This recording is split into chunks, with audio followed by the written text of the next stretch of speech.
ከዚሁ ከመካከለኛው ምስራቅ ሳንወጣም ለዓመታት ሲብላላ የቆየው የጥላቻና የውጥረት ድስት አሁን ገንፍሎ ወጥቷል። የኔታንያሁ ጦር ከአሜሪካው ፕሬዝዳንት ዶናልድ ትራምፕ አስተዳደር ጋር በመሆን በኢራን ላይ ታሪካዊ የተባለለትና ምናልባትም የቀጠናውን ካርታ ሊቀይር የሚችል መጠነ ሰፊ ወታደራዊ ጥቃት ለመሰንዘር የመጨረሻውን ዝግጅት ማጠናቀቃቸውን የሚጠቁሙ መረጃዎች እየወጡ ነው። ይህ መረጃ ዓለምን በድንጋጤ ውስጥ የከተተ ሲሆን ከዋሽንግተን እስከ ቴህራን ከቴል አቪቭ እስከ ሞስኮ ያሉ የፖለቲካ ተንታኞች አይናቸውን ወደ ሆርሙዝ የባህር ወሽመጥና ወደ ኢራን ምድር አቅንተዋል። በመረጃው መሰረት የአሜሪካው ፕሬዝዳንት ዶናልድ ትራምፕ እና የቤንያሚን ኔታንያሁ ካቢኔ ለወራት ሲያካሂዱት የነበረውን ኦፕሬሽን ወደ ተግባር ለመለወጥ የሰዓታት ዕድሜ ብቻ እንደቀራቸው እየተነገረ ነው። እስራኤል ይህንን ጥቃት የህልውና ዘመቻ ስትል የጠራችው ሲሆን በተለይም ከፍተኛው ባለስልጣን አቪዶኖ ሊበርማን እንደገለጹት እስራኤል በኢራን ላይ ለሚሰነዝረው ጥቃት ግንባር ቀደም ተሰላፊ ትሆናለች። ይህ ጥቃት የኢራን የኒኩሌር ተቋማት፣ የሚሳኤል ማከማቻዎችና ዋና ዋና የወታደራዊ እዝ ማዕከላትን ኢላማ ያደረገ እንደሚሆን ታውቀዋል። ትራምፕ በበኩላቸው ኢራን ለዓለም ስጋት መሆኗ ማብቃት አለበት በሚል ጠንካራ አቋም ላይ ናቸው። የአሜሪካ የጦር መርከቦችና ቦምብ ጣይ አውሮፕላኖች ወደ ቀጠናው መጠጋታቸው የጉዳዩን አሳሳቢነት ይበልጥ ያጎለዋል። ይህ ሁሉ ወታደራዊ ዝግጅት እየተደረገ ያለው በኢራን ውስጥ እየተካሄደ ካለው ህዝባዊ ተቃውሞ ጋር ተያይዞ ነው። በሀገሪቱ የገንዘብ ምንዛሬ ውድቀትና በከፍተኛ ኑሮ ውድነት የተማረረው የኢራን ህዝብ በአሁኑ ወቅት በከተማይቱ አደባባይ ወጥቶ ተቃውሞውን እያሰማ ይገኛል። ፕሬዝዳንት ዶናልድ ትራምፕ ኤክስ ገጽ ማህበራዊ ገጻቸው ባስተላለፉት መልእክት እነዚህ ሰልፈኞች መብታቸውን የሚጠይቁ ጀግኖች ሲሉ የገለጹ ሲሆን የኢራን የጸጥታ ኃይሎች በሰላማዊ ዜጎች ላይ ጥይት የሚተኩሱ ከሆነ አሜሪካ ዝም ብላ እንደማትመለከት ዝተዋል። ሰላማዊ ሰልፈኞቹ ከተገደሉ ዋሽንግተን እርምጃ ትወስዳለች፣ አሜሪካ ዝግጁና የታጠቀች ናት የሚል የትራምፕ ንግግር ለጦርነቱ እንደማገዶ ሆኗታል። የኢራን መንግስት ግን ይህንን የአሜሪካ ማስጠንቀቂያ በንቀት ውድቅ አድርጎታል። የሀገሪቱ ከፍተኛ መሪ አያቶላ አሊ ካሚኒ ዛሬ በሰጡት መግለጫ አሜሪካና እስራኤል በኢራን ላይ የሚሰነዝሩት ማንኛውም የጥቃት ሙከራ የማይቀለበስና ታሪካዊ የሆነ ቅጣት ያስከትልባቸዋል ብለዋል። ካሜኒ አክለውም ጠላቶቻችን ኢራን ላይ ጥቃት ለመሰንዘር ከሞከሩ አቻ የማይገኝለትና ብርቱ ምላሽ ይጠበቃቸዋል ሲሉ አስጠንቅቀዋል። የኢራን መከላከያ ሰራዊትን በከፍተኛ ዝግጁነት ላይ እንደሚገኝና ማንኛውም አይነት የጠላት እንቅስቃሴን በንቃት እንዲከታተል ትዕዛዝ ሰጥተዋል። ኢራን ይህንን ተቃውሞ በውጭ ኃይሎች የተቀነባበረ ሴራ ስትል የፈረጀችው ሲሆን ሉዓላዊነቴን ለማስጠበቅ እስከ መጨረሻው እንደምትዋጋ አስታውቃለች። የኢራን ውጭ ጉዳይ ሚኒስትር አባስ አራግቺ በበኩላቸው በሰጡት ዝርዝር መግለጫ የአሜሪካን አካሄድ የቆየ የጉልበተኝነትና የህገወጥ ድርጊቶች ቀጣይነት ሲሉ አውግዘዋል።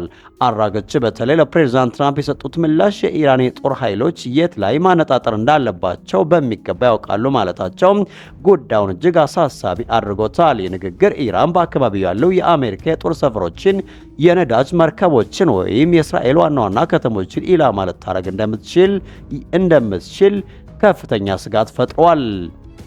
የኢራን የውጭ ጉዳይ ሚኒስትር አሜሪካ ለህዝብ መብት ቆማለሁ የምትለው ንግግር ግብዝነት ሲል ጠሩ ሲሆን ዋሽንግተን ቀደም ሲል በኢራን ህዝብ ላይ የፈጸመቻቸውን ኢሰብአዊ ወንጀሎች ለመሸፈን የምታደርገው ሙከራ ነው ብለዋል። ይህ በመካከለኛው ምስራቅ የተቀሰቀሰው የቃላትና የወታደራዊ ዝግጅት ጦርነት በመላው ዓለም ላይ ጥቁር ደመና አጥልተዋል። የዓለም የነዳጅ ዋጋ በከፍተኛ ሁኔታ ሊጨምር ይችላል የሚል ስጋት አለ። የተባበሩት መንግስታት ድርጅት ሁለቱም ወገኖች ራሳቸውን እንዲገቱ ቢወተውትም የሁኔታዎች አካሄድ ግን ወደ ግጭት እያመራ መሆኑን ያሳያል። የፖለቲካ ተንታኞች እንደሚሉት ከሆነ ይህ ጦርነት ከተጀመረ በቀላሉ የሚቆም አይሆንም። የኢራን ወታደራዊ አቅምና የአሜሪካ እስራኤል ጥምረት ወደ ለየለት ግጭት ውስጥ መግባታቸው ምናልባትም ሶስተኛውን የዓለም ጦርነት ሊቀሰቅስ ይችላል የሚል ስጋቶች በስፋት እየተሰሙ ይገኛሉ። አሜሪካ በእርግጥም ያንን ታሪካዊ የተባለለትን ጥቃት ሰነዝር ይሆን ወይም ኢራን አስቀድማ እርምጃ ትወስዳለች? በመካከለኛው ምስራቅ ሰላም ይሰፍናል ወይስ አካባቢው ወደ እሳት እንቶን ይቀየራል የሚለውን አብረን የምናየውናል። ዛሬ ቅዳሜ ጥር 3 2026 እንደ አውሮፓውያን አቆጣጠር ለዓመታት በእርስ በርስ ጦርነት ስታመስ የቆየችውን የመን በይፋ ለሁለት መከፈሏ ታውቋል። በተባበሩት አረብ ኤምሬትስ የሚደገፈው የደቡብ የመን ሽግግር ምክር ቤት ከሳውዲ አረቢያ ጋር የነበረውን ጥምረት በማፍረስ የራሱን ነጻ ሀገር መመስረቱን በይፋ አውጇል። የደቡብ የመን የሽግግር ምክር ቤት በቀድሞዋን ደቡብ የመን የሚተካ የደቡብ አረቢያ መንግስት መመስረቱን ያሰበ ሲሆን የባህር ዳርቻ ከተማ የሆነችው ኤደን ደግሞ የሀገሪቱ ዋና ክፍል እንድትሆን ሰይሟታል። ይህ ታሪካዊ ውሳኔ የተላለፈው በሳውዲ አረቢያና በተባበሩት አረብ ኤምሬትስ መካከል ለዓመታት የቆየ ወታደራዊ ስምምነት መፍረሱን ተከትሎ ነው። ይህ የነጻነት አዋጅ የታወጀው የሳውዲ አረቢያ የጦር አውሮፕላኖች በሐራሞት ክልል በሳዩን አቅራቢያ የሚገኙ የየመን የሽግግር ምክር ቤት ወታደራዊ ይዞታዎች ላይ እጅግ ከባድና ደም አፋሳሽ የአየር ድብደባ ካደረጉ በኋላ ነው። በዚህ ድንገተኛ ጥቃት በደርዘን የሚቆጠሩ የየመን ሽግግር ምክር ቤት ተዋጊዎች የተገደሉ ሲሆን ይህ በሳውዲ መራሹ ጥምረት ውስጥ የነበረውን ከፍተኛ አለመግባባት ወደ ለየለት ጦርነት ቀይሮታል። በአሁኑ ሰዓት በየመን የሽግግር ምክር ቤት ታማኝ ኃይሎችና በሳውዲ የሚደገፉ የሆምላንድ ሺልድ ወታደሮች መካከል ከፍተኛ የመሬት ላይ ውጊያ እየተካሄደ ይገኛል። በሌላ በኩል ለየመን የሽግግር ምክር ቤት የጀርባ አጥንት ሆኖ የቆየው የተባበሩት አረብ ኤምሬትስ ወታደሮቿን ሙሉ በሙሉ ከየመን ማስወጣቷን አረጋግጣለች። ኤምሬትስ የሳውዲ አረቢያን ጥቃት ተከትሎ ከፍተኛ ስጋት እንዳለባት በመግለጽ ሁሉንም ወገኖች ከከፋ ግጭት እንዲቆጠቡና ውጥረቱ እንዲረግብ ጥሪ አቅርባለች። የኤምሬትስ እርምጃ ሳውዲ አረቢያ በየመን ጉዳይ ብቻዋን እንድትቀር ማድረጉ ይነገራል። በሰንዓ የሚገኙ የሁቲ አስተዳደር በዚህ አዲስ ክስተት ዙሪያ ባልጠበቀ ሁኔታ መግለጫ ሰጥተዋል።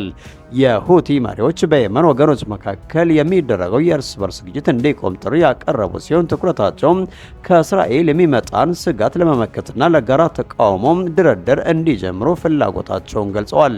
የሁቲ ጥሪ በየመን ውስጥ አዲስ የኃይል ሚዛን ሊፈጠር እንደሚችል ተገምቷል። የየመን መከፋፈልና በአረብ ሀገራት ጥምረት ውስጥ የተፈጠረው ይፋ የጦርነት በቀጠናው ላይ ምን አይነት የጂኦፖለቲካዊ ለውጥ ያመጣል? ሳውዲ አረቢያስ አዲሱን የደቡብ አረቢያ መንግስት በኃይል ለማፍረስ ትሞክር ይሆን የሚሉ ጥያቄዎችን ዓለም በጉጉት እየጠበቀ ይገኛል። አብራችን ቆዩም።